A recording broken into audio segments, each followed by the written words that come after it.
नमस्कार दोस्तों, स्वागत है आपका मेरे YouTube चैनल में। आज हम इस वीडियो में बात करेंगे यहाँ पर भारत सरकार द्वारा 7 मार्च 2023 को यहाँ पर क्रिप्टो करेंसी को लेकर एक नोटिफिकेशन जारी किया गया है, जिसमें बताया गया है जो क्रिप्टो करेंसी है वो PMLA एक्ट 2002 के तहत यहाँ पर रखा जाएगा। चलिए, तो आज हम इस वीडियो में यही जानते हैं कि PMLA एक्ट होता क्या है और PMLA एक्ट की वजह से क्रिप्टो करेंसी पे क्या प्रभाव पड़ता है और किस तरीके से जो इंडिया में एक्सचेंज है वो काम करेंगे और हमें P2P करना कितना हद तक सेफ रहेगा और हमें क्रिप्टो करेंसी में कहाँ तक हमें इसमें इन्वेस्टमेंट करना चाहिए।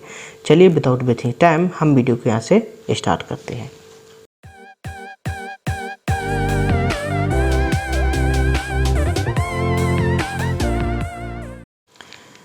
चलिए, तो यहाँ से हम वीडियो को स्टार्ट करते हैं। तो सबसे पहले आप यहाँ पर देख सकते हैं जो नोटिफिकेशन है मैंने डाउनलोड कर लिया है। यदि आपको डाउनलोड करना है तो सिंपली आपको गूगल क्रोम को ओपन करना है और यहाँ पर आपको लिख देना है आपको PMLA crypto currency notice in India download PDF। आप यहाँ पर इस तरीके से गूगल क्रोम पे सर्च कर लिए।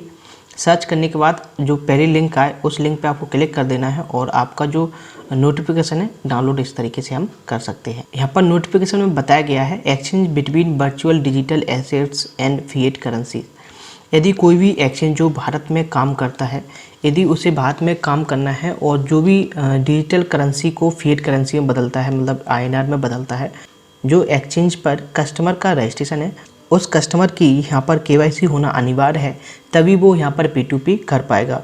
जैसे कि मैं आपको बता दूं, यहाँ पर बैंक रिकॉर्ड यहाँ पर रखता है जिस तरीके से यदि भारत सरकार उनसे डाटा मांगती है तो बैंक यहाँ पर भारत सरकार को शेयर करता है।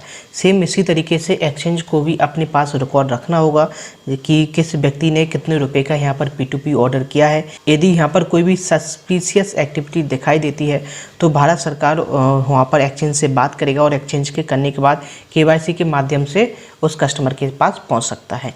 सेम इसी तरीके से इसमें एक चीज़ और बताई गई है, यदि जो वर्चुअल करेंसी है एक एड्रेस से दूसरी एड्रेस पे यहाँ पर भेजी जाती है तो यहाँ पर पूरा रिकॉर्ड रखा जाता है कि किस एड्रेस पे कितने यहाँ पर जो डॉलर है या जो भी क्रिप्टो करेंसी है एक एड्रेस से दूसरी एड्रेस पे सेंड की गई है। एक एग्जांपल पे हम मान लेते हैं, जैसे किसी एक्सचेंज से किसी व्यक्ति ने उधर $1 लाख का क्रिप्टो करेंसी विड्रॉल करके किसी व्यक्ति को यहाँ पर ट्रांसफ़र किया है, तो यहाँ पर जो एक्सचेंज है वो भारत सरकार को यहाँ पर जो डेटा है वो शेयर करेगा और उसमें बताएगा कि इस अकाउंट से यहाँ पर $1 लाख ट्रांसफ़र किए गए हैं। तो यदि कुछ इस तरीके से यहाँ पर सस्पिशियस एक्टिविटी दिखाई देती है तो भारत सरकार इस पर एक्शन लेगी और यहाँ पर जो मनी लॉन्ड्रिंग एक्ट है इसके तहत यहाँ पर उसको पनिशमेंट मिल सकती है।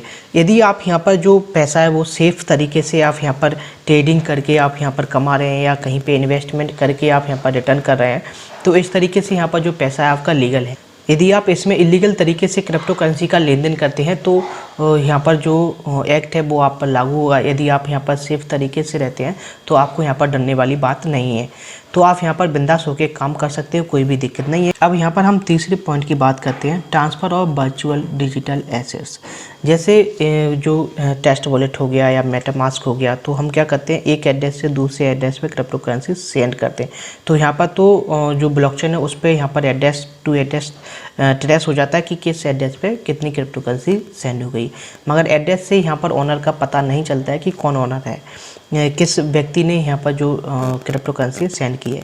मगर जब टेस्ट वॉलेट से या मेटामास्क से यहाँ पर अपन बाइनेंस पे ले जाएंगे तो यहाँ पर बाइनेंस को पता चलेगा कि इस एड्रेस पे इस जो कस्टमर के अकाउंट में यहाँ पर क्रिप्टो करेंसी रिसीव हुई है। तो क्योंकि यदि वर्चुअल करेंसी को उसको सेल करना है तो वो कहीं ना कहीं किसी ना किसी एक सेंट्रलाइज एक्सचेंज पे जाएगा, तभी वो अपनी डिजिटल करेंसी को फिएट करेंसी में बदल पाएगा।